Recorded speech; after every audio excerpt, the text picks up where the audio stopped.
ఏ ఆంజనేయ స్వామి ఆలయానికి వెళ్ళినా అక్కడ ఒక ఒంటె ఉంటుంది, ఆయన వాహనంలాగా. ఒంటె వాహనం ఏమిటండి, అసలు అది ఎక్కడుంది అని. కైలాసంలో సభ జరిగినప్పుడు పార్వతీదేవికి వరం ఇచ్చాడు కదా స్వామి.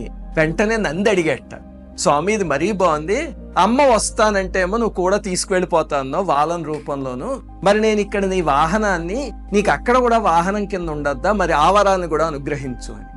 అంటే స్వామి అన్నట్టు నాకు వాహనం అవసరం లేదు అని. అంటే లేదు స్వామి నన్ను అనుగ్రహించు అంటే ఆయన నంది నీ ప్రేమకి సంతోషం, సర్లే తథాస్తు అన్నాడు.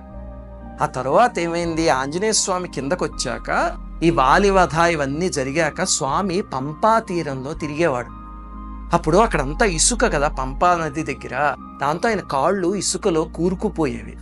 అప్పుడు అక్కడ అడవిలో ఉన్న జంతువులన్నీ వచ్చేసి, స్వామి మాలో ఎవరో ఒకళ్ళని నీ వాహనం కింద స్వీకరించు స్వామి, నువ్వు అలా నడుస్తూ ఉంటే మాకు బాధేస్తుంది అందుట. ఎందుకంటే సాక్షాత్తు శంకరుడు కదా కింద